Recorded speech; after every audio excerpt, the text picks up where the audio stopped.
media consultant kwaniza sebo mu show ya lero. Sebo navdeyo. Afa munange. Nzibira bintu yano tibichera urwali rumwanange runafuna independence. Pezeze emyaka 3 ngandi independent. Iyo tugenda mu kimere. Mama yaganye. Mama yaganye nti kolemba kunyize ne banna bali mu government abakwaba.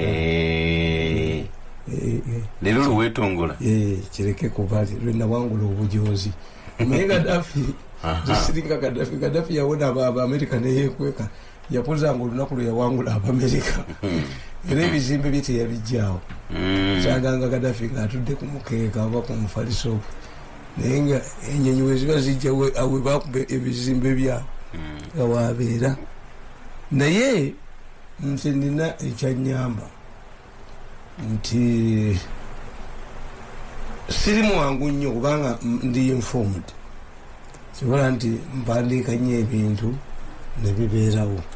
Kuba ntunuulya event nentunuulya omuntu bwati nenda omusiru nenda batalina magezi nenda batalina planning nenda batalina ki era nabaga nti singa obuzindaalo buno bakolamu obukebera obwongo bw'omuntu nga tannayogera abantu bangi tebaliise ku emizira abantu gibogererako nga kumala kukebera tonayina amagezi obasalina ne buga nti otasaanidde ne gwejjako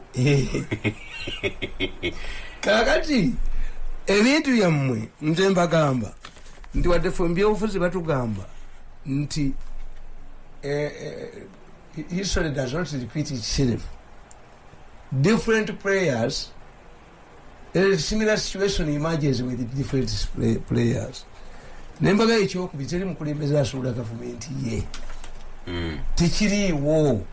Teri akera kumakya n'asuula dduuka lye, teri akera kumakya n'asuula business ye. Abasuula business baba balala nga balinamu ebigendererwa ebyabwe. Abaganda bakyogeranga nnyo ab'emmengo abatakaabo. Tiwaliwo abanoonya ebyabwe mu byaffe. Kakati bino byonna ebyaba Bobi Wine. Bobi Wine, even if you kill Bobi Wine to another will emerge. Kuba kati buli mwategeka olubadde lwetubadde tuliyita olw'ekyuma bibi alusambye ne luyuguma mbakubeera nze omubbi w'okukyalo. Yes, the issue is not Bobi Wine at all. It has exposed that there is a need. I think a group era yemu. Group eyo yemu. If you study, not only abasemoogerere baali baagala change. Why? In spite of the fact that semoogerere yamala mu gavumenti emyaka 9 bwe yajjira yabafuna. You are either with us or with them.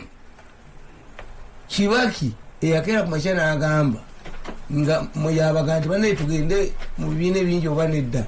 Kibaki yali kyamani w'akakiiko yagamba nti KANU, anybody who seeks that can remove KANU from power is like a person who is using a razor blade to cut a mahogany tree. Mu lulimi lwabwe tebiyita makuku. Emugume tree mugundi. Nti kwano tejja kuvaawo yesooka okukola ekibiina Democratic Party nga kasamwe yaddire eggwanga n'alisiba. Kinyatta yabagamba mu 63 wadde tukiziganyiza ne kaddu tukole ekibiina kimu naye constitution mugireke ng'ekkiriza Multi Party maybe in the future. In 1983 nga wayise emyaka 20 muyina kufuula Kenya a de facto single party state namma abantu kadi za party ne bakiyuza. Ye yali alowooza nti ate abakuumira mu KANU kasayaba mu privileges nga bakujjako kadi ya KANU toweesimbawo. This is why Museveni ate ekyo mugezi abo bonna boolaba ba independence ensanvu kitegeeza tebaagala kadi ya NRM. Getegedde ekyo ongambye wali nti Bobi Wine wataliiwo someone else ajja kuimagine. Kitegeeza nti ekizibu wekiri wajja kujumala kirwanyise. Mukazi walizo kubanga yayenda dda nenga tafuna kulubuto na kuzaala nga gweto kimanyi. Lwazaala omuzungu lwotegeera nti buli jayenda. Okufamira mutemuli bazungu sina namagozi. Kati Bobi Wine yabo mukazi wazadde muzungu. Kati kitegeere nti akola ki? nti enkuba etonye nti ensisa twewezenkanya emyoyo etatonyeriwa kati bwetonyoga mbadde nsula bweru. Yes, these things are good. Bwolaba ekyeyubulo kakati nojotunuulya nti Semwogerere yajja yafuna bumeka Besigye yafuna bumeka ekitegeeza gurupu y'abali disgruntled who are demanding for change is increasing daily. Abantu bagala enkyukakyuka era nabagamba the society changes between 43 years and 50. President Museveni alinayo nga 8 oba 10 atandika okwogera mu society gy'ataasangawo nti nze nali mweje muyinza I was 23 kakati nina emeka 55 if my mother's calculation is correct. Kikutegeeza abaasangibwa kwana kwasatu balina 65 abafu mu mbeera ya Afrika bali bameka abaasangibwa 4 balina 72 ekwota nfu abasangibwa 5 balina 89 abo go batononya mujja mukole survey abasangibwa 5 mu 6 balina 92 bafu baliyo kakati awokoma no manya kati generation jolina ate ina demand ziranjabulo kakati kitegeera nti the people of Benghazi came back to Tripoli after 43 years. The Tutsis went back to Rwanda after 50 years. Germany united after 50 years. The Soviet Union collapsed at 70 years. Kino mwa Museveni akimanyi nti abantu balina badiringa nabo kati. Lwaki president wa South Africa bamugoba tamu tenagwa balime kusikira bizibu byayo. Nti Malema abagamba don't talk about apartheid. Apartheid was your problem. For us want jobs. Tuyogera apartheid. Ekyokusikira bizibu otegeeza ki South Africa? Anti buli mukulembeza bamwocha n'ebizibu bye. Omukulembeza ajja mu buyinza balime mubuuza bya Zuma. Be waabwe ebizibu babirekera Zuma. Na wano bali bakiresi ebya Zuma nti Museveni gwe bamutikka ebizibu byonna mbabazi n'akugamba I did not have political power. Yes, super minister, you did not have okay, tell us what you did that did not require political power. N'okugenda okulambula nusafa engulu nakyo sebo tekyali gundi nachi tekyali gundi. They heap everything on Zuma on Mbeki. Gaddafi yewana nti nze nagyeko Mbeki kati onalele mbuka n'emirambo era Gaddafi yamutaddewo. No, the political dynamics in South Africa tibo bakimanyi nti ANC chama cha mapinduzi zikyali popular bobo ojonoonye gwe genda n'ebibyo ANC esigalewo n'egundi esigalewo. Yes kati wano kyali kize kati ekyawano nti Museveni byonna byokoze. Kakati wano problem mu president gyayina ayina gavumenti eyayingira mu yiye ng'eyagala emuwambe era Bobi Wine is a blessing. Tukiyita tutya a blessing in what in this case anti kakati nabagamba sagata si provoke sikola nabagamba nti omudaala gw'embizi ku kyalo indirectly helps a Muslim. One, if all of the Bakafiri eat their pork, this man who sells beef loses a monopoly. Tasera nyama unatunde yente nga omudala gw'embizi tegunnajjako abakafiri n'abasiramu bonna abaseera kuba yalina monopoly. Kasa kukyalo kujjako omudala gw'embizi abakafiri ne badda ontaseera kati ejjogo ly'abaana bano balabiyeyo omwana w'omukazi atali wampeta ane bwana bamulala yenno ejjogo ly'abaana bano kyokola bavuddeyo bebeetikama kutya kasente watutwetwentwe yapusi yakomyewo kubabalula bakusente nga bajja ono ajoga ennyo naye yakomyewo basula ne poti mu nnyumba kirungi nnyo. Nyina kyendabye ne ku kyalo bwe kubeerako baasi lumamyo nekujjako kamunye enkadde kondakita asala ku lulimi tafuma nnyo baana mmwe kati ejjogo lijja kubafumuka mu mpatanya z'ennyuma obujozi bonna bakanga badde bukanga bazibati mirundi ekintu kya Bobi Wine project nene nnyo eri abali mu government wanje nene ewa Museveni relief zinalabako omukyala yali alowooza tibbawe talina mwana walala ngeri amanyi nti owenye musika kakati agenda okulaba mu lumbe ngeri yenvuumuula ezo ez'abavubuka ate baddiguli ekidala yakikuba ku ttaka nga kiki nnyo ekyokulya abavubuka bano ekyokulya abatutwetwentwe ya pusi ekyokulira kinyeenya omutwe ekyokulya kana akasironko ekyokulya batikire kati bakankana andi tihelps Museveni neera project kati erimu sente ate kugambye erimu sente naye tihelps Museveni ate ekyo yakikola naluli waliwo baali bapapala mbabazi n'avaayo mbabazi bwe yavaayo nalaba omuntu omu ajooga ennyo oyo ajooga ennyo abajooga ennyo waliwo omuwala n'omulenzi abajooga ennyo museta busolo nabuuza president is it true that you anointed Mbabazi namugaa nti what did Mbabazi do to you nendaba okukankana abaali balowooza nti bo be bayiwa ekintu engalabi ne bazikomyewo kati engalabi zikomyewo engalabi baziziza bababubbi sente is good. They will stop humiliating people because there is an alternative where one can go. Kirungi nye ejo bana mu bujozi bujja bagwa mu mutwe. Obujozi bamwe bujja bagwa mu mutwe. Kuba otegerera abana bano nti bajozi nnyo. Oyo omwana yali ayogera ng'abulya kabineti ku Lwokubiri. Mwe bagala nnyo obudde bwange babulyewo. Ku Lwokubiri ate balina endowooza egamba mbunze bwe mba njogedde bo ne baddako abantu bawulya bagenda bugenzi. Abantu bagenda bugenzi naye nalaba NBS ng'etaddeko yo tumwebaze Bukedde yaliko badigida UCB yaliko badigida UBC yaliko why bakimanyi nti byogera teri bati batabudde bwabwe kubanga singa mubadde nga bimwogera ensi ebyagala UCB yali badde egamba nti ffe tubeere na monopoly gwe tumwebaze ejja wano naye tumwebaze addukira ku NBS ekiki eyakitta dda ekiki ekifu bakitaddemu 14 billion beka omukutu gwa government mufu bajja kweripa kunze naye kitegeera president yali ayogerera mu security mu parliament nga Bukedde ataddeko badigize UBC etaddeko mupiira because you know and nobody monitors.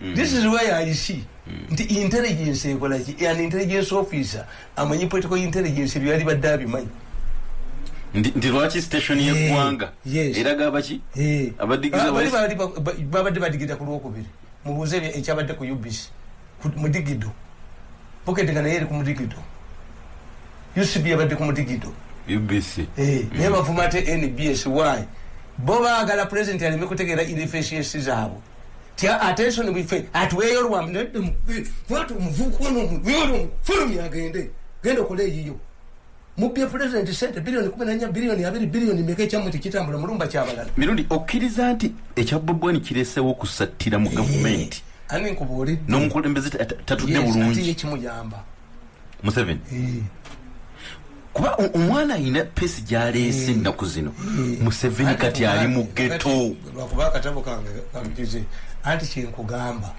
nti akatulututtu gundi ensanja bavu is not sickness. Ensanja bavu tells you there is something wrong with your body. Embalabe togikwatako omwana ene bamugamba nti muna embalabe gireke yengere kakati problemu y'abano is handling nti Bobi Wine was not a serious person ne baagala omubira mu ssente ezabavubuka kuba buli kimu bakibbira mwapalimenti mweyagala okukuula omusajja wakwamba mukazi wakuula omusajja agenza omuggireyo pisto amagye amusuziza ennaku bbiri ekyo banamu obujozi kababagwemu mujja kugwamu obujozi mujja kuyiga empisa temuliddemu kutumanyiriza temuliddemu kutujogajoga misandoli nga bwenkulabukaga mu katabo kange kana akagundi kati ani awa Museveni amagezi okugenda mu ghetto okuwa abaana ssente ate bazigaanyi batakula nsanja bavu batakula nsanja bavu nze nja kukulaga lwaki siyinza kubonaabona na Bobi Wine lwaki nze nga ndi strategist wa gavumenti nyinza okukusomera wano naye kansooke nkulage bwe batabula Besigye nkugamba By the time government realized when his political mission, a lot of damage had been done. She had established a strong political network for Dr. Besigye. It was part of this plan that the Rukungiri group was created. It was amazing that Winnie, whose marriage to Besigye was resented by the Rukungiri politicians, became their darling overnight. A rumor had been circulated to the effect that Dr. Besigye was going to face a court martial, demoted to captain, and be sent to Congo, where UPDF had been deployed against Zimbabwe, Angola, and ADF. Major General Muhwezi, who had been earlier censored by Parliament under Byanyima's influence, saw some political gain from Dr. Besigye's troubles. It was widely believed that Mayombo was influencing the president's mind on Besigye. In order to counter Mayombo, another lawyer, Muhwezi, stepped in. In fact, the Rukungiri group were perplexed by Muhwezi's intervention. They suspected that Muhwezi had joined the crusade to undermine their unity. This is because Besigye and Muhwezi were not seeing eye to eye. However, Muhwezi was on a different mission.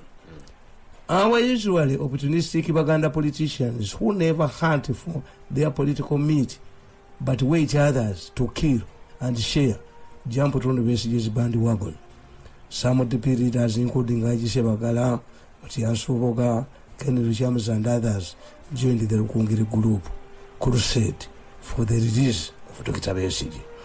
They organized several demonstrations in Kampala to pressurize the government to release Dr. Besigye. It was Muhwezi who convinced the president to retire Besigye. The president and the Rukungiri group agreed as follows: that Dr. Besigye apologizes for his conduct, be retired from the army, organize a party to welcome him into civilian life, and thank the president for pardoning him. The president was requested to preside over this party. However, he was to participate in the entire soccer match with President Kagame. Haji Moses Chigongo was assigned to represent the president at the Rukungiri function. As Chigongo was preparing to go, information emerged that Besigye was going to use the party to declare his candidature for the presidency. Chigongo was on his way to Rukungiri. He drove back to Kampala. When he had outsmarted the government, and by declaring his candidature, Besigye was elevated from a retired military UPD for Kano, who had to abide by the military rules, to an opposition leader who had to be treated differently. Besigye's status since then changed. People did not believe in Besigye. Nakuga nti Mayombo yangamba, there is nobody from the west who can take on Museveni. Naye Besigye awandika ekiwandiiko kye, president akyanukudde, president awofalinze no contributinganga mu mpapula every week. Abantu ne bategeera nti these are not playing games. This is a real battle. Besigye afuuse Besigye ever since yakyuka status. Mbaga nti omukyala kasalaba nga house namukwatira ku buliri bwa bbaawe, kitegeeza kati takyali house girl, oyo mujja. Because the difference between a house girl and a wife is where they sleep. Olunaku bwerucha house girl unava mu kisenge ki. Yes. Besigye is not a UPDF retired colonel who must abide by army rules. Theory reserve to Kukomia. No. Besigye since became a presidential candidate. You have political immunity. Once a prostitute slept in the matrimonial home, then her status changes to something else, either co-wife or something else. Katukomeo katono nnyo. Njagala kumanya kikiddala because Besigye okulaba Bobi Wine nga avaayo bwati mu Tamale asirise mwami Lukwago naye agiragira n'avaayo nadda kiki nnyo Lukwago bamuzingako ewuwe omanyi waliwo mwennyinaze abeeraawo Lukwago bamuzingako ewuwe abasirikale ne bajja ne bagamba muzekwata nti ate gwe muzeeyi tukwata tusiirinze oli muganda gwe tugalidde ng'enkoko nemukubeera bakugalidde ng'enkoko nti ati wakaana okujja eno ewaffe kabakugalire abanyankole abalunzi b'ente bakugamba bwe balabanga ente gye basibidde mu Buganda emigwa etali ku faamu nga bakebonebona ekyagireetayo kiki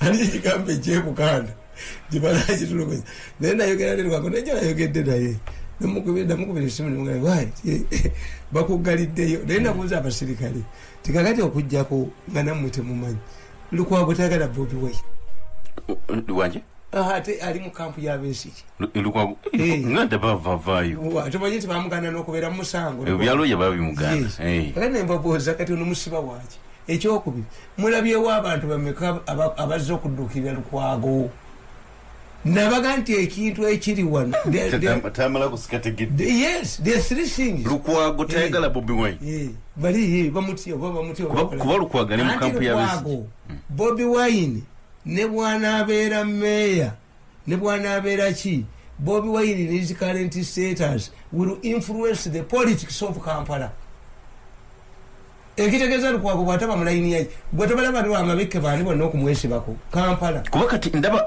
abanyabufuzi n'abaasirika edda batandise okudda balina fitina baabo nze nkubulya baana babi kuba abajoozi nnyo abaana bano bajoozi anti bage tebaawula omanye abantu baawano baavu abantu bano bakopi omukopi akutta nga totegedde nti tosobola kugamba abalala bambi batya pulezidenti nti Lukwago yaŋŋamba nti kabanhumiriyetinge naye sinza kunyigira muzeeyi nga Diana yatudde weewalise nti bakubye Lukwago emyaka 10 you think he's happy is Myandala happy is Mirundi happy abaganda bakiyita kubikkako kakati abaana abo bajooga ekiyitiridde abantu abalina obujoozi why doesn't Mabikke like these people Mabikke tabaagala lwansonga baliwo bogamba bana abajoozi ba gavumenti abantu balowooza nti bajja kuwamba power bajja kujjako Museveni ekyo mukijja mu mutwe babakuba abantu tebabattirawo ekyo mulina kudduka oba kwekwekanga akakoza mutali ne musirika mulimu mujja kusirika Mabikke lwaki tabaagala bajja kubasirisa abaana bano bajja kukola babagale rediyo babakola ekyomwana oyo adduke ne banne kwensi yabatamu bati bamanyi nti ensi yabatamu kakati Mabikke bamugamba nti gwe teweesimbawo ku defendinga constituency yo gwe tukwagala ku bwa meeya Mabikke ne bamuwambandolinga ondawe the only offer they gave him ye lawyer wa basi kubanga bo bwe babala bwe bati nga badduka n'obujoozi bwabwe nga badduka tebalina feelings abantu nti a man who directed media institutions to suspend my programs unless you are an idiot or a fool can you come and work together a man who has been using your newspapers to allege that I'm a madman they have even brought my mother to test me tomorrow you say you are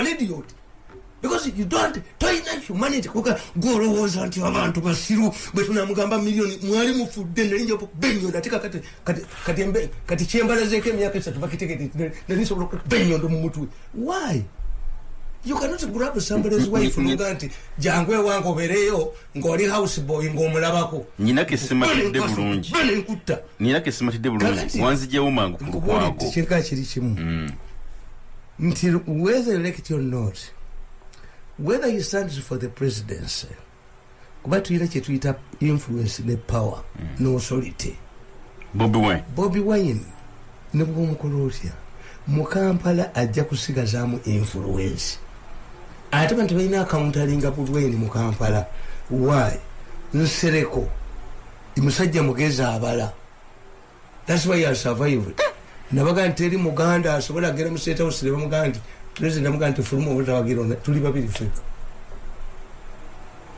Nsereko nange nkikola nga muzeeyi sikujomedde nisijja kikola what if you serve poko to a Muslim nga kabaka yagisavinga do you eat it Can you Muslim accept it because it is yes.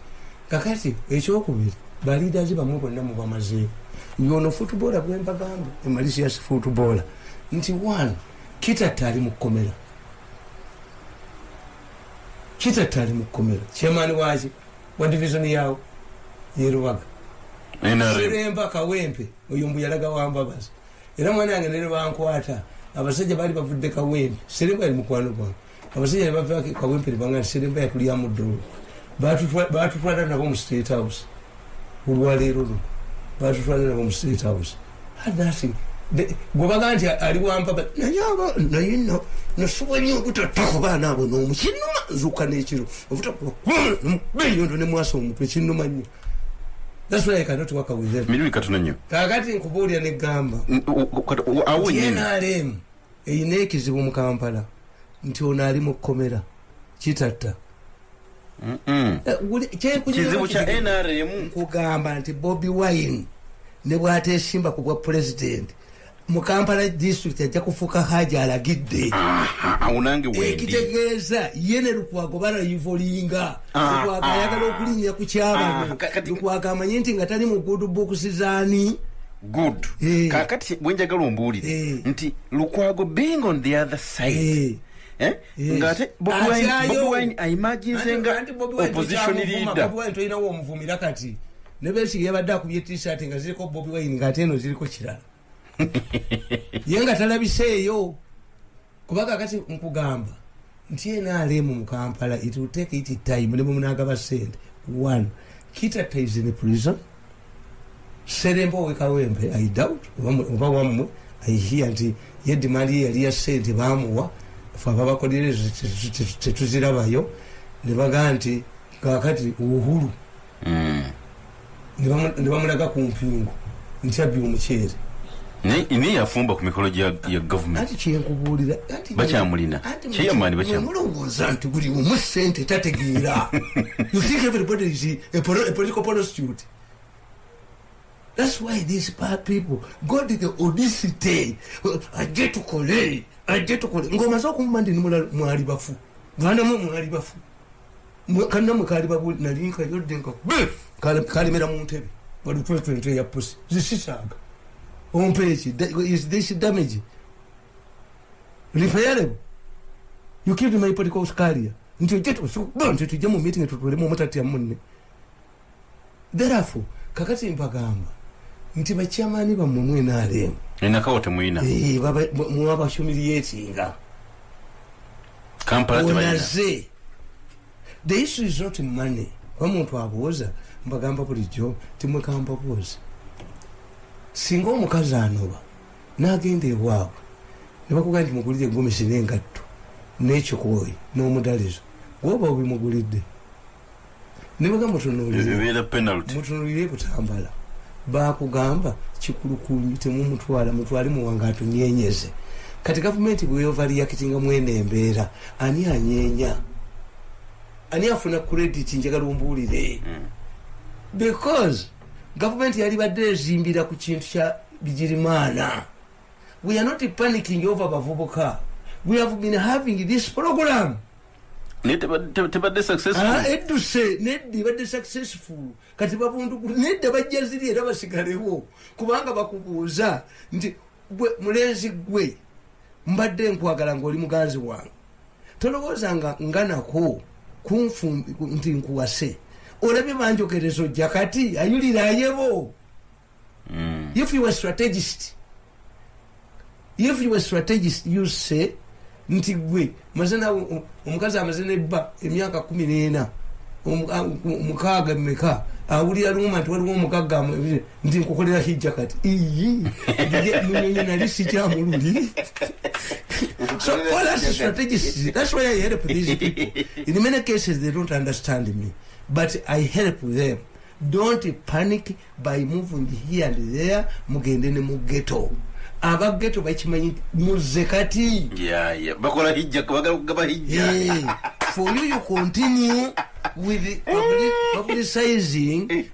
Atekwe ekyo yinzo kikola nga minister omukyusiza owayusi mirundi kanzirire mukano omukyalo oludde omuperereza dda n'agaana obadde naye nga topolopozinga nga kombaga kakati bazze omwogereza oga nti neyange yawiiki ejja agawuliriraayebo. So it would be in the interest of government not to overreact it. Maybe if we want to overreact it, kubagana kujja ku kkubo. Ate n'ekyo nze mbagamba nti one nze nakizigenyiza n'abaserikale okutwala Bobi Wine kuba abantu tebajja kujja, abantu babadde tebajja kujja.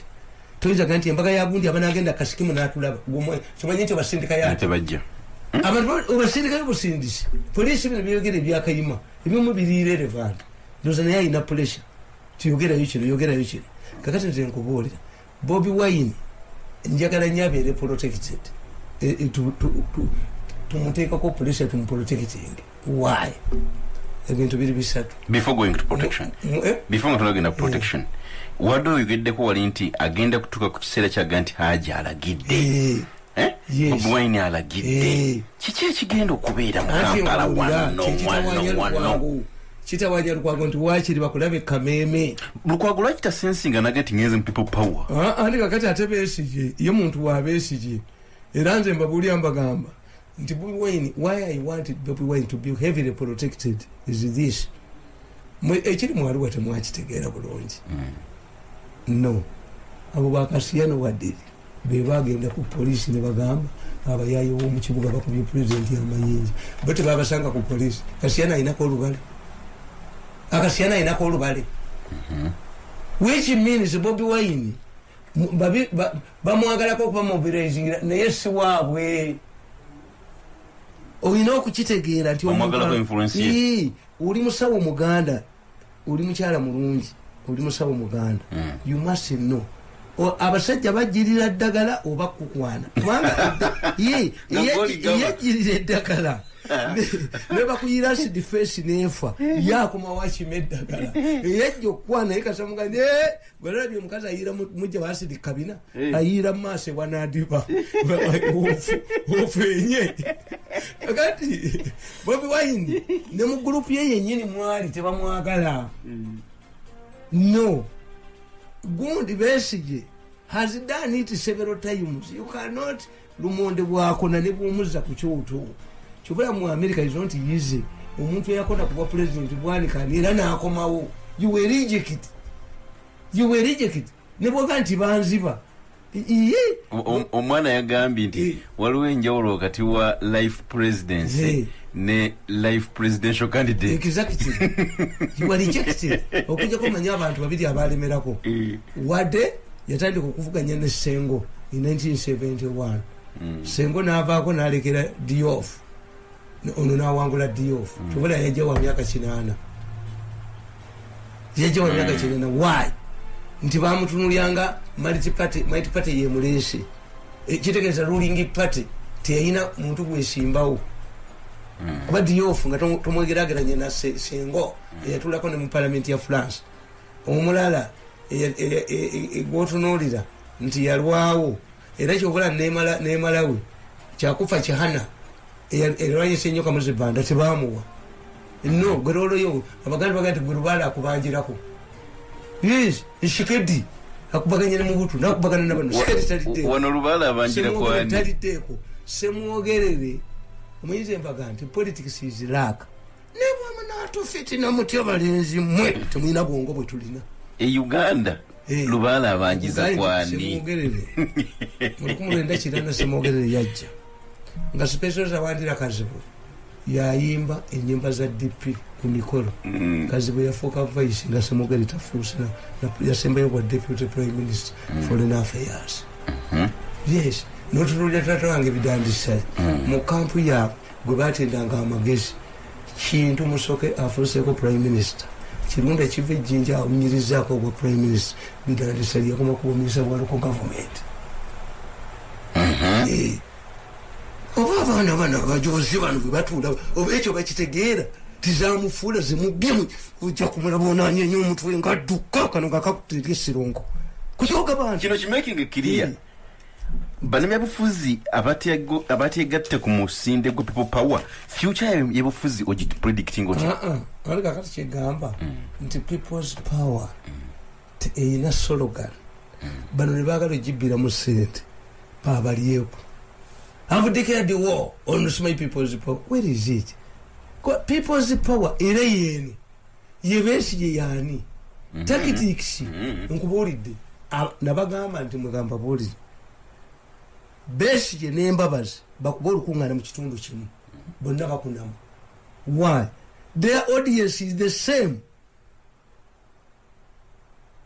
Okitegedde nti abasa Catholic ne babasomedde ku cross the king ne bakola wa kakati bayole bonna bayiwe Rubaga era zino zikala kubanga church teri shared between Anglicans and Catholics. Nti bwogamba nti mwabakatuliki mwena musomere Rubaga ojja kulabayo abasomedde ku cross the king. The Catholics who are scattered and they knew it. You did not see Besigye and Mbabas addressing different rallies in the same area. Kati group eno gyenzize nkubalidde ey'abaana etu nti kati weebuuze omwana ono owaase kyobulaba president yabaka ne bazzukulu akimanyi naye audience y'abaki. Kakati the issue is jjajja apiiringa nnyo ku bazzukulu demand zezimu. Demand za jjajja zezimu n'ez'abazzukulu. Ati kakati but he realizes there is a generation gyentuuse okubeera kubanga omukazi eyali mu lubuto lwa nnyina kati yakazaala abaana bameka ku myaka jjajja gyamaze. Kakati wano ekiriwo 1.1 nti abantu ba Uganda bayita mu bizibu bingi n'olwekyo tebabadde bangu nnyo kukyusa. 2 abantu bali Hitler bwe yatulugunyaako obote begatta batwala emyaka 5 nga Germany ze ne baggwamu abatuusi okuddayo bakoze chance nga Abahutu from northern Rwanda Habyarimana alwanyisa abali ab'omu south. But previously abatuusi tried 3 times to go back to Kigali nga bayitire Burundi nga babakuba until the Hutus divided until Agasa Habyarimana created akazu. Okay, katufune ku bubaka buno ampuliza tukomewo ndine mwami Tamale mirundi moyo gwa gwanga repeto tutova ku Mukutu Pan FM. Mwami mirundi ngambi tisinga obadde oli omu ku abo ba strategists abayambako omukulembeze gwanga kubigenda maaso wandibadde omugamba nti topanikinga teri kikutwala mu ghetto gaba busente. Era wano nkugamba mukatabo kana wandika ka Bobi Wine nkugamba the issue of youth is a key other challenge. Poverty and diseases. This is why Bobi Wine possesses a serious threat both to government and the opposition. Bobi Wine nakawandika yaego nenga lwafaayo bali mukuba sente abana bali mukuvuka sente bali bakali wana walutwe ya pusi kafuka bafukula bufukuzi mubaloza tibakuliyetingira president sente aba wa sente buli muntu ana bakiroza mu sente buli kimwe ngala bisente abala bate bajja kulya kakane nkugamba. This is why Bobi Wine possesses a serious threat both to government and the opposition. In my book Causes of Youth Unemployment in Uganda, I pointed out that the NRM government reacted out of political pressure to accept responsibility over provision of jobs to the youth. Interestingly, out of sheer political opportunism, the opposition has adopted the same policy that government must provide jobs for the youth. Actually, the problem of youth unemployment is prevalent in almost all countries. The only difference is the ratio of the unemployed to the employed youth. This is why colonial governments never made the blunder of creating an impression that they bore a responsibility of providing jobs to the youth. In some countries like Kenya, government initiatives only stop at imparting skills in the youth, but not committing itself on jobs the way the NRM has done.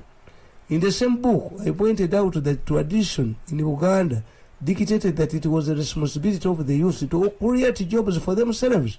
This is why, in the case of a younger man of 18 years who died without a house, a hole would be dug through the wall of the kitchen to retrieve his body. If this youth had children but left nothing behind, a roofless hut would be constructed in his father's compound to demonstrate that the deceased left nothing behind for his children. The fear of this kind of embarrassment forced the youth in Uganda to work hard. Yes. Toyinza kugantu in the university makumi ana and others are coming. No ganti kwejagaba emirimu. Then university education ceases to create jobs. It now enables you how to create your own job. I have never made an application in my life and I don't intend to make one. Sisabanga kumulimu mbula mungu wangu. Ndonga antikola application sikola. No. Nemo mwene mugamba nga n'abaana abaffe tubagamba daddy bali abaana b'abagundi bavuga emmotoka nti gwe gyegulire ekula gyegulire kitange yangulire emmotoka kula gyegulire toyinza kusenyera ku yange gula gyegulire era mutano neniye mubulesesi yaga nti yejjangawo emmotoka ng'agijjawo nemuga nti emmotoka ya nnyoko ate oba waliwo emmotoka emu ate nze lwaki mwanjigiriza okuvuga emmotoka nti in case of accident, in case of emergency nga maama wo omulwadde lwekivuga eno ya mukazi wa CEO kitange yalina responsibility ku mukazi we nina responsibility not you struggle nakuzala kyaggo era hamu yakugamba nti ekirabo omuntu kyawo omwana we kumuzaala kimala n'okumusomesa naga nti abamu mwekubagiza mbusasoma kitange teyansomesa naga nti half of the current people who have money are illiterate. They're not illiterate, but they're not degree holders. Naye obanga bwe tubanga tuzze mu nkola ey'okulabirira abantu bano be bazadde kati okufuna olubuto gendo male kubeera kufuna kirya square si bakubire kusabira essimu tutegekere ab'okutegekera naye kakati mutani wa Sudiro awasaleero ate afunye kadi agenda kulinjayo kuba Sudiro mugagga emmere egyerinnya. Yes. Why do they insist for cards? A government creates inducive environment. Nebesi yateeka akalango ku radio ffe munnange ffe twesa twalize mu kwesa kubanga tulinda omununuzi teyajja ng'akalango kayinkalijinga abaana obutakola. This is the problem. Tuyinza kuyinkalijinga abaana butakola. Tuyinza nti you have a responsibility to provide jobs for these people. Naye Bobi Wine subi kiri alaza abavubuka anti naye naye talina mirimu gy'atakoze ati kinkugamba nti ye opposition tekimukwatako. Opposition mutembeeyi atunda mandaazi yakona ku ddirisa nga otudde mu bbaasi omwana n'akaaba nga yalowooza kuba ye omwana n'alowooza ye opposition amanyi bwe ndijja mu buyinza ngamba kati bale omusajja gavumenti yaleka agyonoonye yonna ekitegeeza ye Bobi Wine y'omusiguze omusiguze tomubanja lugoye lwa Christmas omwami wa lulabe. It's a responsibility of the man. Era gwe bw'ogulira omukazi atali wuwa olugoye omusanyusa ennyo ne ku mbaga tatula naawe atula nabbaawe ne bamwebaza okugula olugoye olupya ng'ate lulo. Kakati nkugamba wano nti nze nga era ndi mu gavumenti sipanikinga n'akatono kokka nkugamba who keeps Museveni in power mukatabo kano again at crossroads nkugamba. After analyzing the above, the question is why the opposition in Uganda has failed to defeat Yoweri Museveni. My observations are based on 3 factors. In almost all African countries where the incumbents have been defeated, there are 3 other remarkable factors.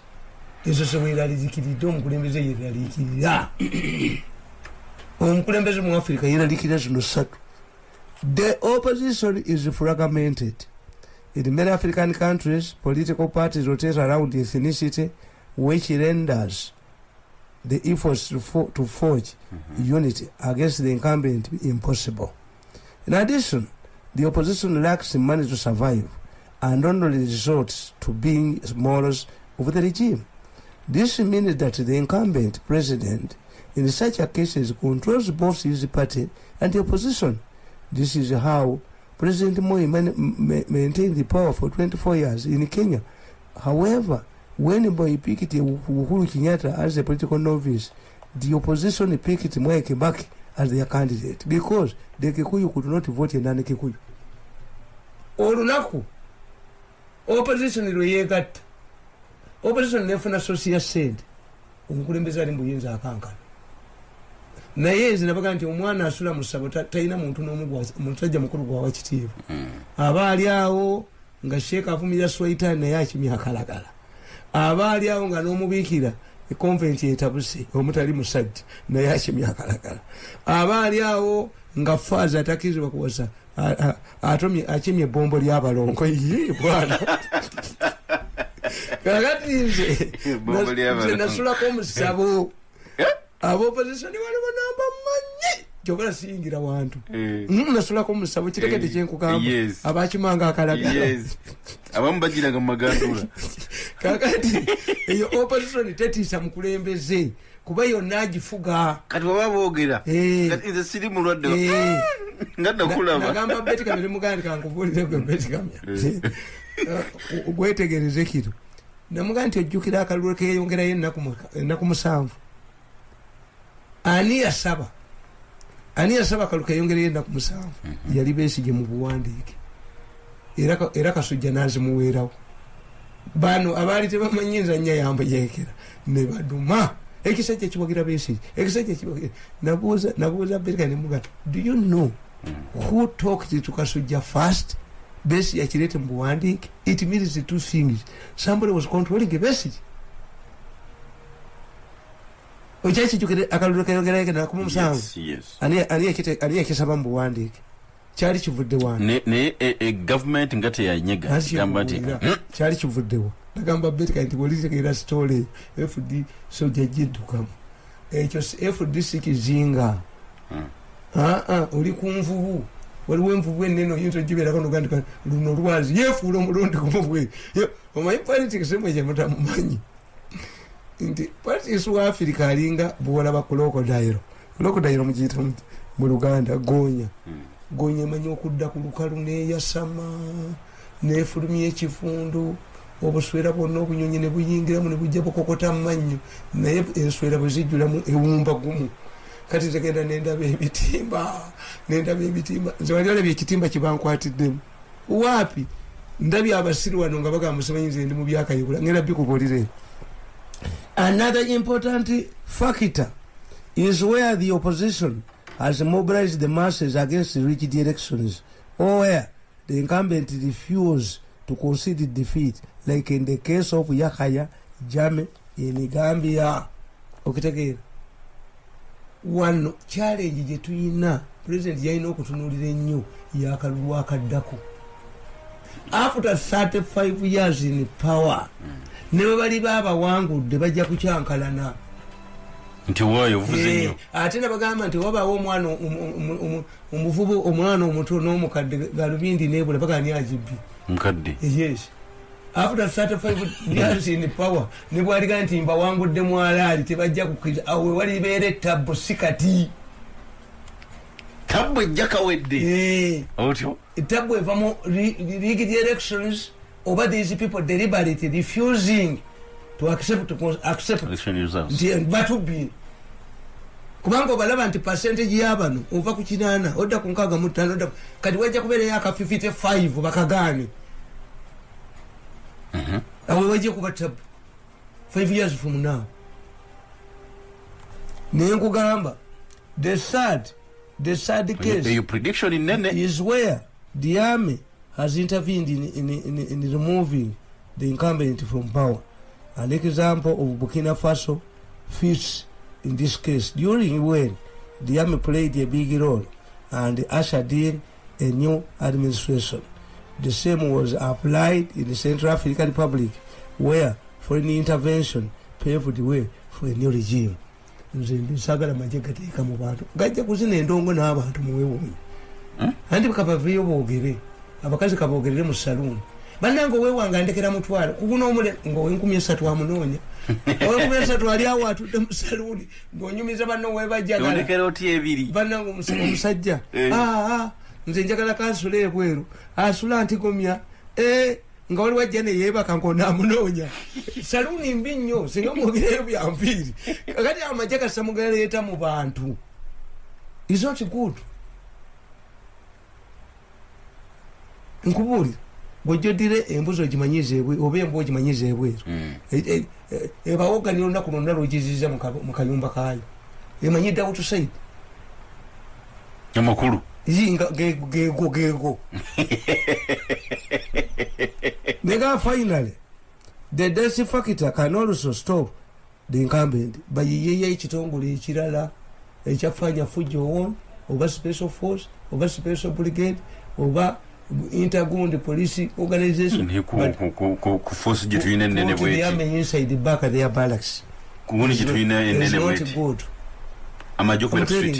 amajokubera ku street bakitaffe batugambanga nti gundi nti amagye twagala gabeeranga bombo mwana wange amagye gavuddeyo nabaga nti nze mbadde ne military police emyaka 5 naye ababbe mbafundi kuba tebeeraga they are inside bali mu jini zaabwe beetuulidde era buno bagamba nti awe manju wange wabaddewo ndowooza bawandikirawo balundi kuba bo bagezi bajjewo omunene ne babbirawo abantu bwe naboogedde badduse naye oli eja ku sande namulabeera mu kamera zange nga jasafeyinga ennyumba yange endangamuntu yamukomezawo ne bamuvumbagirirawo abasikale bamukuti ngaakomawo eyabba enkoko zange era yakomawo nansanga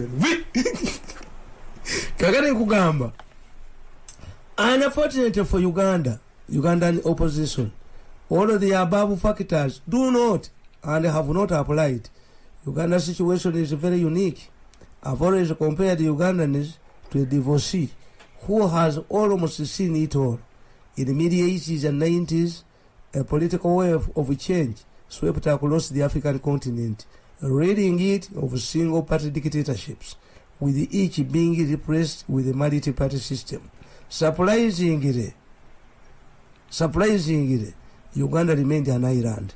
The North African revolutions of 2010 did not affect Uganda either. The question is why? Because Uganda's history is quite unique. Ugandans went through UPC Kabaka struggles of the 66, the Idi Amin regime that left 500,000 Ugandans dead, the military juntas, and finally the NRM takeover in 1986, which came up with the innovations I mentioned above. Sinchao, kakati bano, nachibagamba bano, nembaganti government NRM is suffering from political inertia. Political inertia kitegeza, oegaga, efuna obugavu ebujewero bujawo otya, obugavu buvudde mu babbi. Abalowooza nti okuuma obugagga bwabwe Museveni yalina okugenda n'olwekyo Museveni yalina okukozesa amagezi ga Swanzu General Swanzu yagamba waliwo ekiseera bwe kituuka n'otumya emitwe gya mikwano gyo Museveni was top of his own government abakubenzira badduka abaana badduke bakubeko omwono banne bayike bakwate ettaka kansoka tukomoka tunenyo ampulisa tova ayina kuwa ne afisa abaana bano bayike badduke n'entwe ya pusi oba okugagga okuli mu government kuliwa But at times people misunderstand me, especially my friends in the government. Take for example, when Obasanjo took power in Nigeria again, he sacked over 20 generals, including the famous General Umaru. Area command is a Liberia. Bamutekangako nnyo ku Voice of America ne ku BBC. Lwaki abache yabakozesa president yawunya gundi oyo Salawu yire ne bamusala era mutani wa Salawu yagati I wish you had come early, you would have saved my gundi kuba kakati kitegeeza abakuba Bobi Wine sabamanyi ne bicha kumachanga akutepa wabasulawo wano aho boy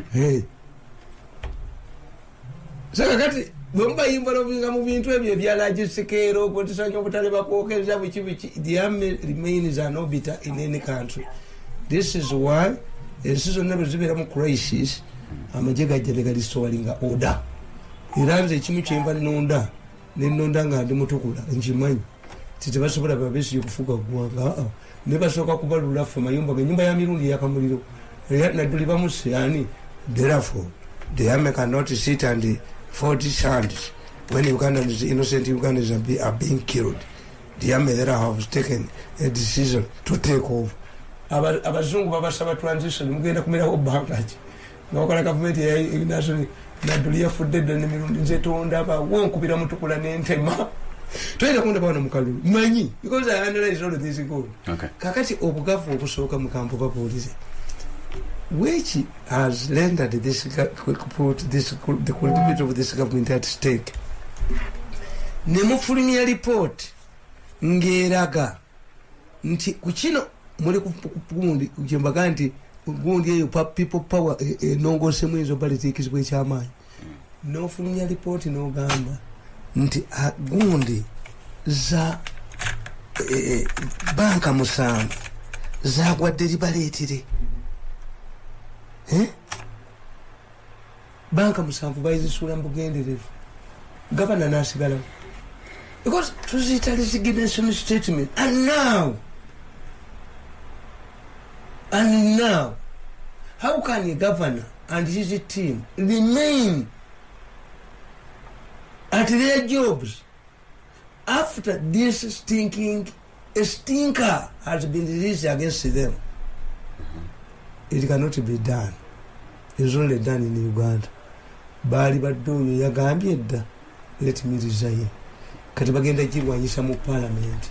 Bagiteekeko akakiiko akalala bagisente naye nga abantu public mubabulidde nti abantu abali mu Greenland bamaze emyaka nga 20 abatasasula 3 million abantu abali mu banka ya Sudiri n'ogambye kankubulire mu kimutamanyi bagenda musoma kati bakayitawo iri Uganda kawandikibwa Batanzania bakugamba nti Abatanzania bwe batuuka ekasese mu kirembe mayi nga babakolera pati ebaaniriza ng'omusajja afuwa omwenge era mu mwagu wona abasiramu nga tafuwa mwenge nga tegumutamiiza ng'agantibwa naye nakyenjagala obbabuulira wano nti ndi mukugu nnyo mu ballistics yesebu era amini nze gwe yajja wano nenkuba olutindo lwamu olwekagera taddangamu kulabika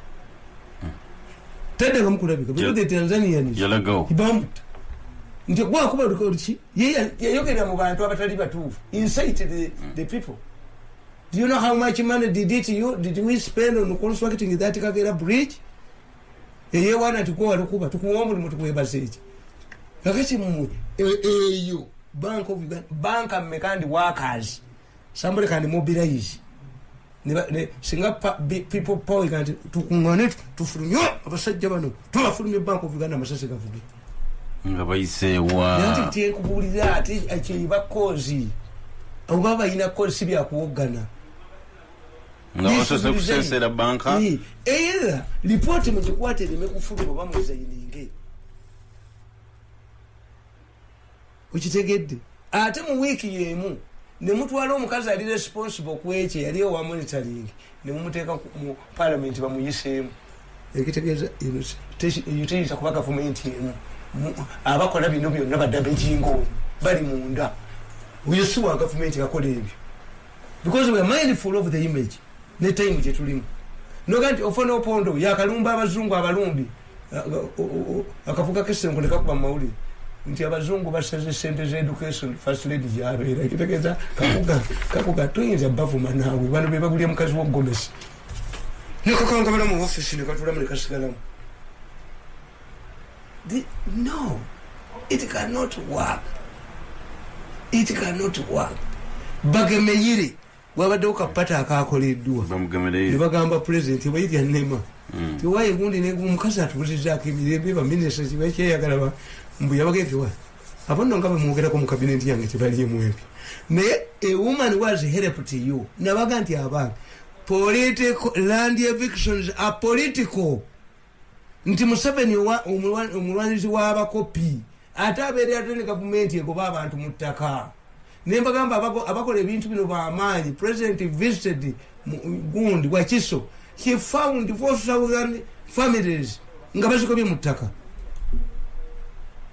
yes izogera baki lwaki bajumaite babogerako tibalina manyi ga government balina maje ge batambuza bechi primatofu but balina maje ne waliwo je bayitanga premier ani these are political gwe agezezako n'abalemesa goba abantu mutakali ali ruzira president alagira omukyalo nabaga mukalekawo permanent commission on social injustices kagende makomera kagende kuchikuba kagwa mulimo gwa kagwa mulimo tegwa mulimo kagwa na yeche chimulowoza kagwa yagina a very bright future kagwa yali akola mu Uganda Revenue Authority secretary kaba mwagala nnyo kagwa na jene yeshimbawo kagwa mu presidency ngakole milimo je jonna bamuteka ku cha ADF umuntu omu yagenda n'abuli aba intelligence ne mayombo yangamba umuntu atugambye nti mu Burundi gundi waliwo hoteli waggulu batudde ne balonda omukulembeze agenda okufuuka president wabwe olaba ADF bawamba empondo balimeddewo nemuuza mayombo wayirire nti konsalti oluvannyuma bwemwayi nti oluvannyuma twakitegeera nti byali bya fitina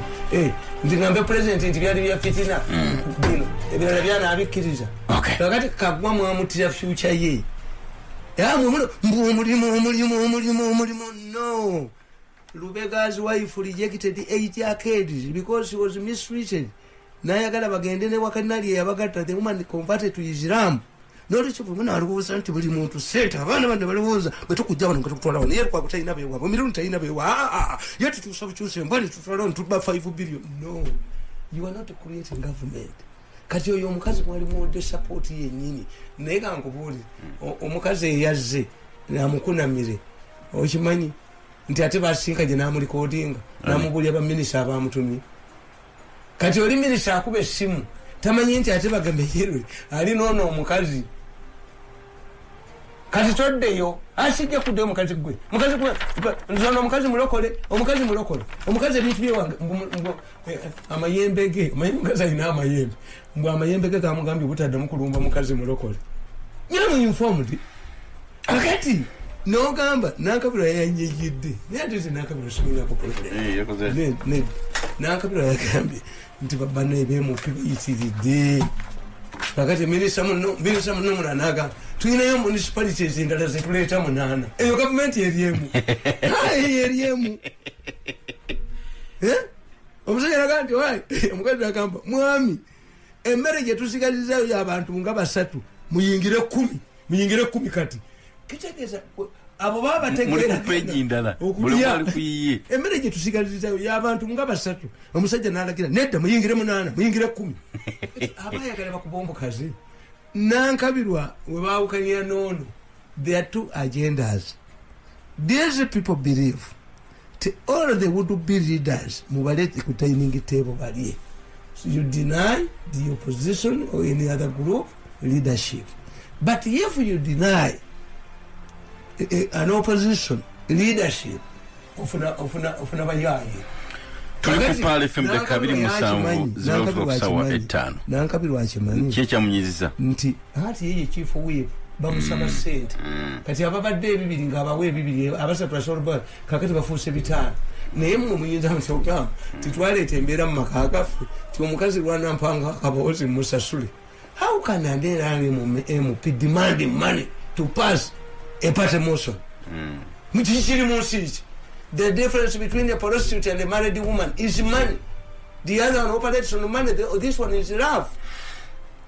Tugenda kumbulango ampuliza tumale tukomewo njagala kwebaza okutuliriza nankabirwa kati atya nti omusajja ayongera abantu abala mu dining gundi emmere temala okay kati nankabirwa kimwetagisa billion katuje mudakantuna nnyo atuliza butaba tufunye akadde naawe tukunoonyeeko osobola okubanga oyogerako naffe n'abalina gye musinza okubanga muli naffe Aisha Muhammad Kamoga ne banno mugenda mu Darusu ebutambala mutuke bulungi tene mnange omujugujugu anganti webale kueleza maminyombi mukuna viye balenze omujugujugu Moses Bugongi Parish Nyakitunda sub county Isingiro era naffe no kwetu tutumbudde nze nayaniriza enkyuka FDC ze yakoze kubanga nalabi shimbuze mwawo ganti munda biro okay webale nnyo there is nothing like people power. These things have just been here and the NRM government absorbed such. Webali nnyo ngenti nze ndowoozanga onomira ddamula andu nateeta ngenti nze ndowoozanga Bobi Wine addusa emisinde mingi ajja kutomera agenti alabeko kko ku bannabyabufuzi abaala bye bakola. Nange mbadde njagala okujjuma mirundi yali ku BBC bangi ku Al Jazeera ne Walaji yali ku international media abamu ku batunulizi b'ensonga naye nsoma statement ya Charles Onyango agati Bobi Wine debate gye yayina eruuyi eyo yalaga kuba nti abulamu okutunulira ensonga kisajja kikulu n'endaba ya wano oli kati ono naye ayina VM nti ayinza okubaddukanya ajja kutomera. What should we look at? Kashukisanikireko nga tumaze okuva mu bubaka buno mpuliriza tukomewo ku Pal FM. Tovaawo dakika ziri 24 kutuuka ku ssaawa 5 ez'enkya.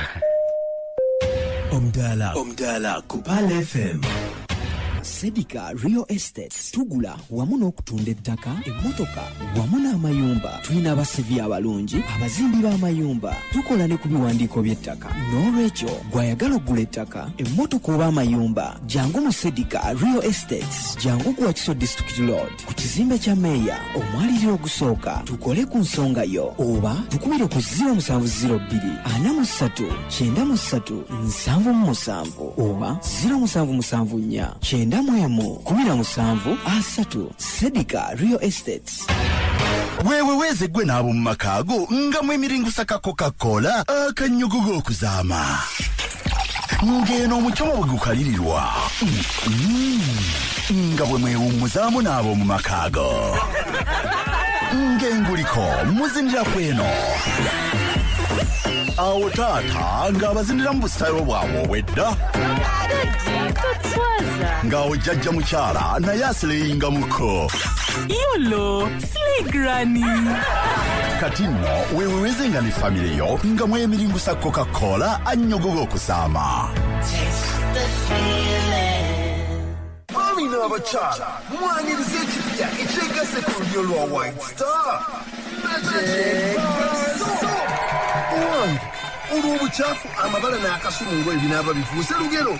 Iye sabbuuni agenda okugonjola obuzibu mu kwoza n'okutukuza atuuse bwabyamagero ajja buli kikyafu n'amabala gonna mu ngoye zo ate n'azirikamu akawoowo ak'amagero akasufu. Magic Bar Soap tasebbuka bw'atyo n'agira obulungi amakulu n'omugaso gw'ensimbi zo. Magic Bar Soap ekyebyamagero ekirala ekyegase ku lulyo lwa White Star. Buli lunaku olukya twongera okunyweza mu mpeereza yaffe wano ku Pal FM era nga ne ku mulundi guno tukoze enkyukakyuka mu programu za weekend era nga programu yo yamuwuliriza ebaddengawo ku lunaku lwa Sande yakubeerangawo buli lunaku olw'omukaaga kuva ssaawa 10 paka ssaawa 11 ez'olweggulo ate yo programu etwezimbe ebadde ebeerangawo ku lw'omukaaga kati yakutuusibwangako ku Sande okuva ku ssaawa 8 okutuuka ku ssaawa 9 ez'olweggulo ate yo programu News Roundup ebadde ebeerangawo ku Sande okuva ku ssaawa 6 okutuusa ku ssaawa 7 kati ekyusiddwa yakubeerangawo ku Sande kuva ku ssaawa 3 paka ssaawa 4 ez'okumakya okuva ku ssaawa 3 okutuuka ku ssaawa 4 ez'okumakya. 1 2 tokiwa ndowooza yakubiri kikolerewo leero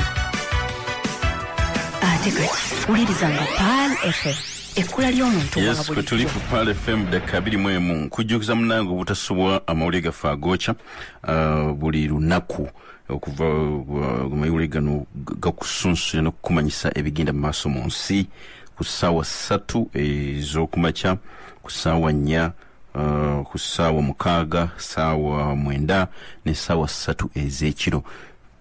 Tokyusa rediyo yo beera ku Pal owulire amawulire agookya buli dakiika ate nga gasunsuddwa gakutwala ebuziba ate nga ensonga munange tuzijjirayo ddala nga tulina kyekubiira wadde. So webali nnyo webali ddala wano waliwo abali mu Mia Foundation njagala beebaza nnyo bannange mwebale kutuwuliriza n'okutugoberera. Haji Najibu Rwanda Gabule ne Simon Owen Kaswabuli mwebale nnyo bakabumweza tubulabi. Debate ya Bobi Wine yali ya kibogwe yenga alabika adduka nnyo tewabeerewo okutomera waliwo balowooza bwe batyo. Wanjisabo? They are stupid, they are fools, they are idiots. Tebategeera. Why? Mwabajaji nga mwenna nti Bobi Wine debate yali nfu mumanyi oluzungu. Do you damage him? Already me in Akalango, Kakagamba. Until you get all soon go to food. Nengo, you know, to take a name is on you to get all the food. Jagaranko was. And I'm a Catavoman on Bagamba, Bobi Wine. Nti kasamu underestimating omuntu olusi kikiba kyamunonyamu era usigalize woman like you eri status yinza okubanga simanyi luzungu abakyayina bonna bagenda okujjano tebogera nemizeewa betebatambula nabayinterpreters omuyita wagundi gwamanya ennyo oli wantebeza ya budde osobola obaga nti enkyo olina phd professor wemakere atabisoma nayogera gamba nambozi ayogere mu kusooka ti professor Nsibambi mugenyi omukulu abagenda nga nambozi ayogedde. What is important to admit there is need for change. Ekikulu si kyakunanya Bobi Wine nti kino kiri n'ekikulu kukkiriza nti waliwo in fact ate mukola ensobi Besigye bawakapapulo babidande baatuula nti ono musajja aluddewo okukola ekibiina ky'obufuzi bwagenda ono nga tukyali mu balance bwetuti Besigye n'avaayo ye Besigye n'avaayo ng'ategedde nti bali bakola ki batidde kakati if you say are you agreeing that there are problems but the person agenda zisolving evidence solving atasobola what if wafayasola lwaki kati mbabazi bwajja muyina emitwe basajja mmwe you have agreed you are dismissing this man ntisamanyi bigiddi pitamanyi ki but agreeing there is no need for change. Now when knowledgeable man when he takes it comes are you calling for what is your argument? I say there is no need where the professor comes here, the problems are here solved by NRM. Or are you saying that this man is unfit to lead unless he had this and this in mind? Nti okiriza father was antined omusisa was antined naye omuwala onakyali muto okay kola kitegeeza afumbirwa muyine enkalabize emitwe tumwasoma logic argument is because you guys are not sort of the opposition is not sort of capable people. The moment you disqualify this one twetaaga okugenda okuziika mwe naye ono tajja tuvuka ana mutonyi ekitegeeza bamufuna omukulu mulinnya n'olaba engalabize emitwe zisejjembe zetonkwati yali nasoma logiki. Dismiss one thing. A Catholic priest cannot get married. A nun cannot be a married woman. Full stop. But when you say this younger girl would like you want to marry my daughter, she is still young. You are confirming she is marriable. Muyine mitwe wano baba wasente onyango opopwa wandika no ko watu ya pusi bwayogera no omuntu omuswaza kwani population y'abaana kuliko graduate bayogereramu even at one time Museveni was dismissed in 1980. How many votes did he get? Nemukonstrue nyini Robert yagegenda nga nagamba we did not rig elections. If Museveni says that he was rigged out, let him talk to Kutesa, not me.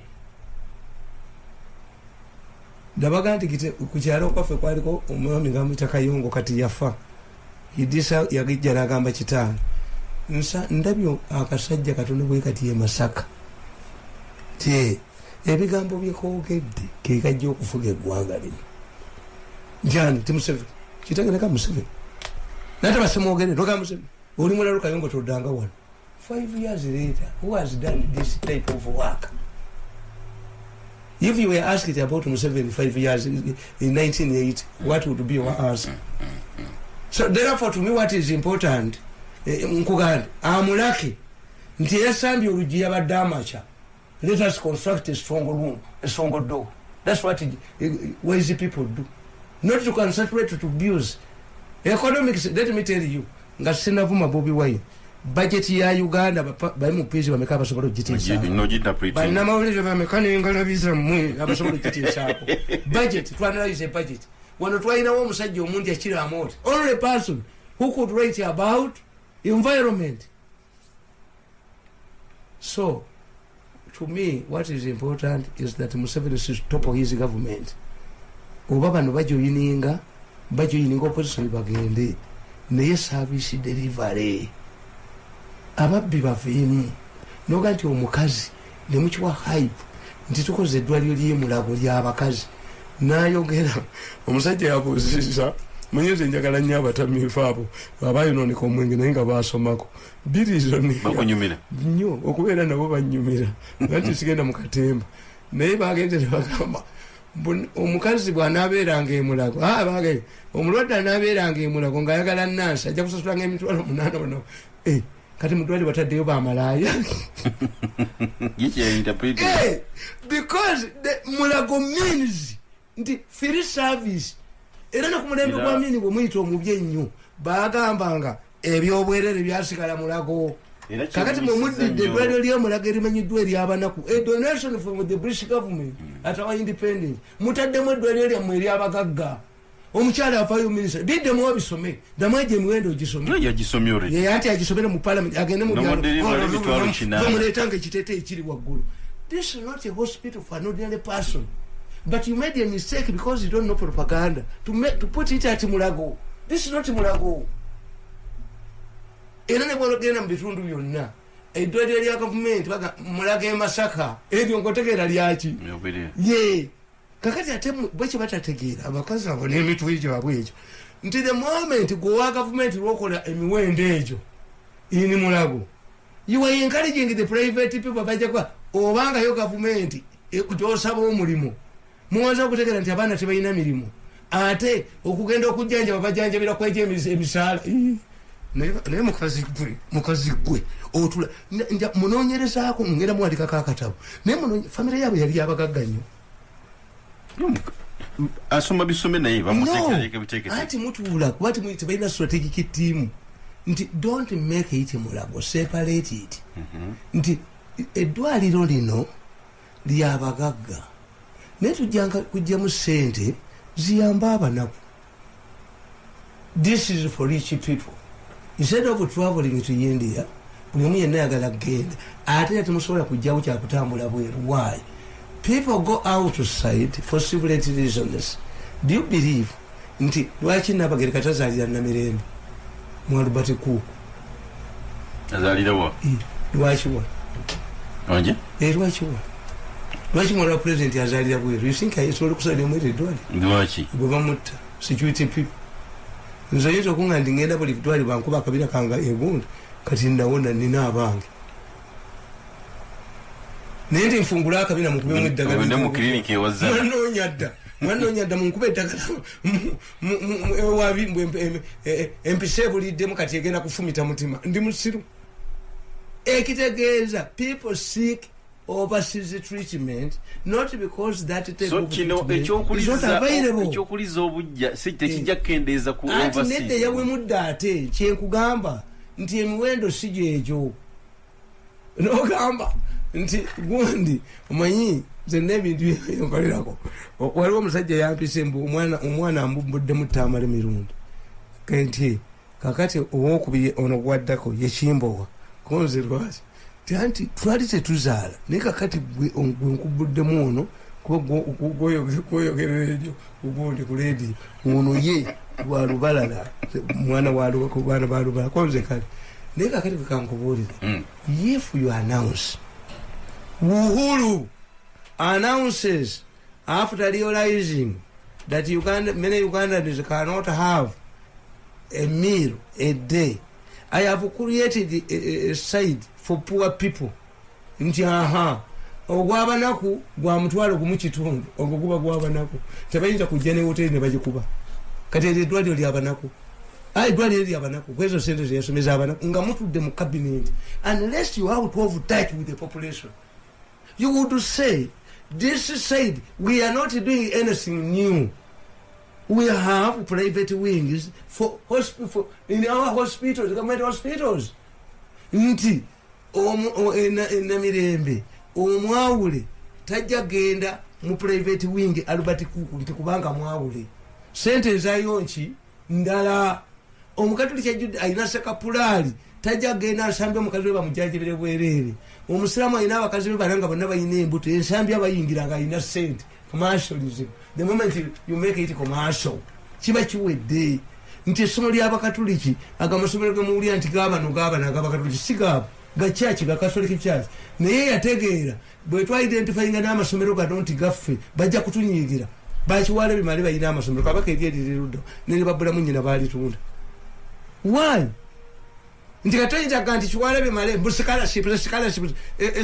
amasomero gakiwala bimale agali badde abagabira walibeera wamuyola n'agatwala tulireetawo nga sikala zabwerere yawusasuzakina yalibakwata walibeerawo junju katulinde ono oba junju abatidde walibeerawo bakwata kalooli nungi nnyo kalooli emugiraba tesesema naye bwoba oyagala kalooli esesema ogigalamiza n'ogiteekako entawo ya seminti kiro ngaaga neryoke walibeerawo katikkira asesemya bano ate nabano kibiyitaga mu gavumenti nti tina contradiction you are saying these people spend 400 billion okugula baalooyo okusanyawo banks how 400 billion nga tofunye ba people power bano abazanya obuzanya abasologan you get ababazi bannabyabufuzi bemwagala bajje mugamba atomanya akakwakodyo kebayina bagamba era beesiri akomewo Bobi Wine tasobola ono abadde ayogera oluzungu nga aluyisira mu nnyindo yafunyeyo bumeka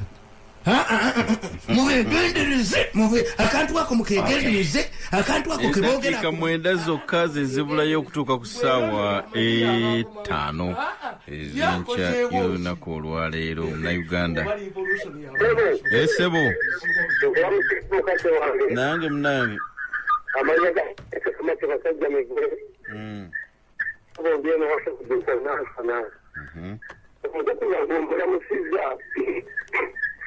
Tamale bw'ekyo kibagamba nemugamba okukimanya nemugawo kunya ssente kakati ekintu kibagwira mubali ekintu kibagwire nga gyemuli kamala kiddukayo ekyusabo ekintu kino kigwire ntawo buli ensobalamu mutegeere obulyato bwe mukoze mu ggwanga lino guma webale sekamati nti talina magezi guma ekintu kibagwire oyo talina magezi kubanga bwebanga omusajja yagenda okwasanga alina obugoye bw'omwana ffe mu buto omukazi bwe yafunanga olubuto nga bateekawo engozi n'obugoye bwa bebi naye nga obugoye bwabawala era twasookeranga mu bugoye bwabawala kakati kankubuuza oyo singa abadde mugezi nkubuuza obutabo buno bwaleero oba bwadda sibwaleero nalinda bulaani kuba this one again at crossroads kadi kubanga let us argue which one came first for God and my country. Officer Joseph Tamale mirundi completed at 5:33 on 21st April 2017.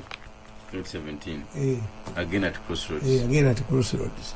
Kanako akabobi Wine kubanga bagenda bababuulira fe tulina emitwe akabobi Wine completed on Sunday 23rd July 2017 my residence in Zana Kagulo July 2017 ngamponinga bano ku Bobi Wine no bamulonda Kagulo my running yawe nyota tu. Alaikum salam wa rahmatullah. Naam. Ese bumpimpi asokokwebaza kutamala oyo mukwano genda maaso tegere bulungi Tamale mtuufu engabanya ya siteeti omusajja gyayogerako abaana bajoka mukwano tolikiriya kanfuna omulala hala wali webale kuteeka kale munange anyagala eby'okubuga Muhammad ebyokusiri amakeere teeringa bulijjo esebo omukulu oyo mulamusiza Tamale mirundi era yebale nnyo okwogera nze kakyangako nekyamwai Museveni kutagenda naye ayogedde ku kiddwaliro ly'emulago banaye mwai Museveni alina okumanya ekigambo kimu nti ebintu by'Uganda tebagenda kubitunda kubanga birina kuyamba muntu wa bulijjo eddwaliro lyamu n'amunyingi yalirekawo n'obote bwe yaliwo naye yalirekawo kakiba kisawa kudobagamba nti abasiba mufuna mpona basasule ki eddwaliro ly'emulago nekyensaba Tamale mirundi ayogereko yogera ku banka ya Sudeeni ababbi twabategedde twagala banaye mubaatamize eggwanga libamanye Ssaabasajja Kabaka wange aleekologa Muhammad omusajja mujuvu Pal FM kwe tuli kale kankubuulize hello nabagamba nti emmeri zate ye emmeri ndabyiwo sinagasoma ogenti emmeri yakolya sebameka gundi wali Kenya bantu bangi bayise mu nyanja Lake Victoria kakati mwe wamwe muyina munya hazard by 2009 a man wanted to retrieve them nibagana nibazitusa nibuswala mu gundi gali yesente kagulenda kakati nze nawandise report yavude mu Ministry of Environment. Have you seen the Minister of Environment denying the report I'm talking about? Nti an environmental disaster is looming in Lake Victoria. Emmeri egenda kwabika naye bwe yabikiramu mujja kumala emyaka 10 nga temuvubye. Nze najogera 2009 ne bantwala ne mu kooti bampaabire. Therefore me am not running away. Nabaga nti mu government mubeeramu abantu babika bisatu. You have those who support the government blind like what do Nganda bayitachi what do muliro. You get a voice of reason. A voice of reason tells them, because for me what I want is a peace. I can do without the government. Any attempt to jibali bali saba yali batta bali na kafira. Owakusatu ye opposition. Zimbabwe yasagala kudduka. No. Okay. Gwe mufukule abana bale femu kutuli. Ngibo bwe baje bako muri bakulira kama zo kwata sinongo kaise kudamu yeji. Baje kubako. Wano. Njagala kubaza nnyo nyini ddala mwebale kubeera kitundu ku program ene ya leero. Ana kubyabiri baliwo. Bwebota obukedde bwatawanye ne bwatawanye. Bukedde kuba naleeta. Baliwo. Kati oyakolagana ne ababukedde babaguddeko emisango. Bicho bakulu byoni n'abantu bamubye bagazira. Kati mwebale nnyo mwebale ddala. Abatuliza mwebale kutuuliriza ku ogenda kufamu leero nga tukubye kino. Ekino kyambalira kufamu ng'otuuse? Afa bayina entumbwe bwenkiisa mu ttawuni. Abayina entumbwe ekyali. Leka naawe. Naye yambala ekirunga akagulu kalinga kananga okuba bandi. Beewuunya nammwe. Omuntu ayambala ekino alina okuba ng'entumbwe kweri. Balaba mirundi mu kino mu kibuga. Nange entumbwe kweri. Tumbwe kweri. Tenna sereba. Nti mwenga akoze nkola nnyo.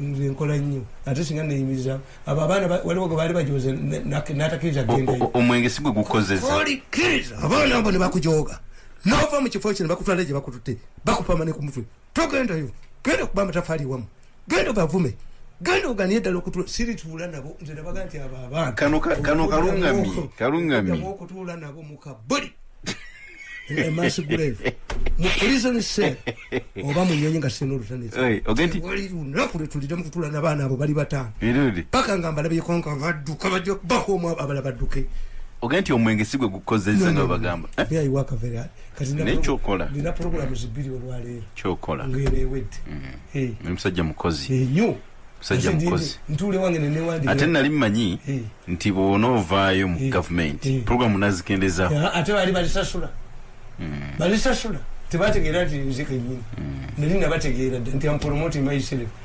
nabaga nze ndimbwa ne batakitegeera embwa eyigga wambwa ayigga ebibye n'ebya mukama we embwa tewerekera agenda kusaba bijanjaalo embwa tegeyigga kisolo kutali bulenge kuba tebagiwa embwa emanyi okubuga tewerekera muvubi mu lyato kukigamba obulenge bujja kyenkubuulira nze sikola kintu kutali bulenge bo balye sente abaana babajozi kakati kakomyewo gundi abadde bwomu gundi ono fono ng'asiitana nabo kakomyewo bwe kasitama bwe kati kalinga epasi ampuliza mbere bulungi